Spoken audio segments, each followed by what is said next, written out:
Here I am trying to mind my own business, just working on the reincarnated breakdown by Kendrick. And all this back and forth is happening about Kendrick's line, don't let no white comedian talk about no black women, that's law. And then leading to a potential SA joke about Kendrick. What's happening here? Let's just talk about this. There's nothing he could physically do to stop that besides put his legs in the air and choose a position. Maybe I'll let him choose a position. Why are you pulling this girl? Look at that shit. Oh my God. I don't think he could stop most people on the planet from having sex with him. This isn't so much sit here and let's argue about what comedians can and can't say. It's more so about how did we get from Kendrick saying, don't let no white comedian talk about black women in the form of protection for black women, all the way to potential essay against Kendrick. How did that string of events happen? I know with Kendrick that he's talking a lot of shit, but if it came down to it, I could put him on my lap, I could feed him a bottle.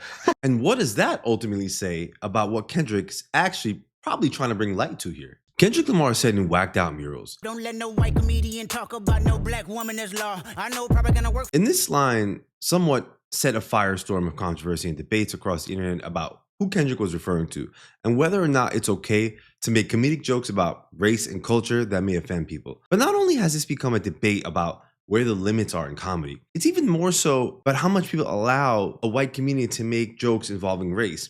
And this isn't so much about what exactly is being said, but more so about what does the response say about the current climate of race and culture. So what exactly was said that prompted this line from Kendrick? All the talk of the internet has been leaning into that it's addressing Andrew Schulz, who in one episode of his Flagrant podcast had on two black creators from the Shits and Gigs podcast where he asked them to tell him more about the black girlfriend effect. They go on to joke that a white boyfriend who has a black girlfriend will start getting a shape up. But then Andrew Schulz says, no, that's not it. They start growing a beard to protect themselves from getting slapped. What is the black girlfriend effect? This you mean a guy who's had a black girlfriend, all of a sudden he's got buzz cut, like clean shape up. They shave their hair because they start losing it. Because they're so stressed being around this black girl complaining about shit all the fucking time. That's why they gotta shave their hair. Nah, bro, white guys with black girlfriends, they grow a beard because there's more cushion when they get slapped the fuck out. Then they start asking the two men which race they prefer in a girlfriend, white or black. And that part is edited and cut out, so you can't fully make out what they were saying that caused all the laughs.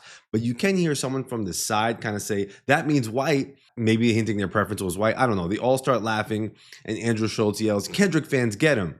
What's your favorite? Yeah, that means white. Who can translation. Kendrick fans, get him! The first thing that I found interesting was that the two black creators made an apology video for the sentiments they shared on the podcast. Andrew Schulz, who elaborated on it, watched, reacted to it, and said that he wouldn't apologize, and seemed to express that these two black creators were pandering and that there should be no limits to jokes. And I want to just listen to their heartfelt apology. Guys, right, before we get into today's episode, there were a few jokes made that were incredibly inappropriate. One specifically pertaining to black women. Yep. Andrew was making a joke. I found that quite ironic in that clip, given that Andrew Schulz was the one antagonizing the jokes, but is the one leaning back, getting a pass on the controversy and trying to deflect it to them. The second thing I found interesting was Andrew Schulz continued to react and respond to Kendrick's line in his podcast. First, he says Kendrick Lamar was trying to get clout from him. What a time to be alive where rappers got to talk about comedians for clout. It's crazy. You're welcome. You are what? How many views did I give him, you think? Which I found very hilarious. How egotistical do you have to be when Kendrick never even said your name and the line grammatically wasn't even talking to the comedian, but the bystanders? If he was talking to you, he would have said, don't talk about black women. And I think in a sense, Kendrick is ultimately hinting at that as well. But here, Kendrick really wants to express a broader awareness, talking to the bystanders for one, and then the society at large asking, what will you tolerate from people exactly? Maybe y'all shouldn't tolerate nonsense. But for Andrew to make it very specifically about him was interesting to me. Then Andrew Schulz starts talking about misogyny of rap lyrics to combat this Kendrick line. He moves away from the point and says, this is the culture that is trying to protect women, and he starts quoting rap lyrics. Listen, nobody has respected women more. Through art. Yes. them rappers. Okay? Be more like us and, bitches ain't nothing but hoes and tricks. I beat my bitch with a stick. What? Did you just think of that? That's a real lyric. Oh, wow. Yeah, that's a real lyric from music that protects women. I found it peak irony that Andrew Schulz misrepresented Snoop Dogg's line from Dr. Dre's Bitches Ain't Shit with a line by a female rapper named Raw Digga. In the line, Snoop Dogg says in the song Bitches Ain't Shit but Hoes and Tricks, a song that talks about who he sees as women that aren't respectful in a way. And then Raw Digga says, I beat that bitch with a bat, get stank, I'ma flip to a New York Yank, love is love, ma, leave it at that. How she's being in the club and talking about potentially protecting herself. If you're gonna make a point, granted people can argue misogyny in hip hop by men, at least get the lines right, because here you're using a line by a female rapper to poke fun at Kendrick Lamar being a part of hip hop that is misogynistic, yet the line you're rapping is jumbled up and actually not by a man referencing a woman. But we can argue misogyny in many areas and facets of life, and including comedy. How about that? Or is comedy excusable? To you, Andrew. This is a broader issue, but isn't it strange that Andrew Schulz made it about misogyny by rappers when Kendrick Lamar's line is actually speaking out against misogyny in a way? That's like someone saying, be kind to women, and someone saying, shut up, your whole family's not kind to women, so why should I be kind to women? Kendrick is saying, let's not allow disrespect towards our women, and instead, you say, well, hip-hop is misogynistic anyway. So me as a white comedian, don't tell me anything. Again, when Kendrick didn't even necessarily directly mention you, why didn't Andrew Schulz just say, nah, Kendrick, you're tripping. It just wasn't meant that way. Women. Hold on. This is all very important to Kendrick. Wait. Are you saying that Kendrick Lamar put it on wax that he is protecting black women from white comedians' jokes, but not the kidnapping, molestation, and Oh, yeah. of R. Kelly? And actually, in reality, he would take his own music off Spotify to protect R. Kelly? My other question is, why don't you want to give hip hop the pass that you're trying to get? That you can say whatever you want as long as it's comedy, while rappers can't say whatever they want as long as it's music, an expression of free speech.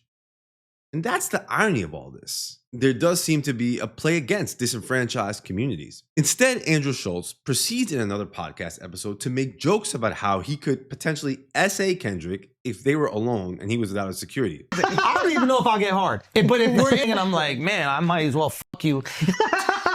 There's nothing he could physically do to stop that besides put his legs in the air and choose a position. Maybe I'll let him choose a position. How's that funny? And this honestly just sounds like racist comments in a high school locker room. It's not only like what he said, it's how he said it and for how long he said it. This is about physics. It's about physics. I don't even know if I'll get hard. Bro was on this for like 15 minutes. How he couldn't take Kendrick's security, but could take Kendrick if he had to, and not take him on in a physical fight, but potentially RP and essay him. Then we get into comedy, having a pass for everything. But my question is, can a person be racist and hide behind comedy? Can someone offend other people's race and culture and just say, well, it's comedy? Like any industry, words have power. Just because something is labeled as comedy doesn't mean it's immune from scrutiny or criticism. If someone in the workplace made an offensive comment and called it a joke, you have the right to make a joke. But that joke also has the right to have consequences and the reaction and the response from the people you may have offended. This is why ultimately my question is, if you truly don't mean it in that way, why don't you just come out and say, bro, it isn't meant that way. I made jokes about such and such in good faith and from my personal experience. I hope people have grace in understanding my comedy and just move on. Instead, Kendrick says, let's stick up for black women. Let's just not hang around and act nonchalant about stuff being said. And your response, while being on a podcast, as a co-host with even Charlemagne the God, who's a host of an actual hip-hop platform, is to poke fun at hip-hop, express that one of the biggest artists in the world is using you for clout. It's crazy. You're welcome. And how you have the power and ability, if you wanted to potentially RP or essay Kendrick. How funny. Hilarious. Let's just ask one question then. Since when was comedy above ethics? And then there's another group of people that I see in the comments saying, here we go, pandering to black women. How do you pander to... Bro, I really think all critical thinking is lost in 2024. In the end, my question to everyone is, how did we get here? Because Kendrick says, don't let no white comedian talk about no black women, that's law. I know propaganda work for them and F whoever that's close to them, the dudes that being groomed, slide on both of them. Instead, We're talking about standing behind an idea that a comedian can say whatever he wants about anyone, even if it offends a whole race of people. Andrew Schulz saying one of the biggest black artists in the world, Kendrick Lamar, is trying to get clout from him and laughing about a potential essay against Kendrick. How ironic when initially this was just Kendrick standing up for black women. How did we get here? Go figure.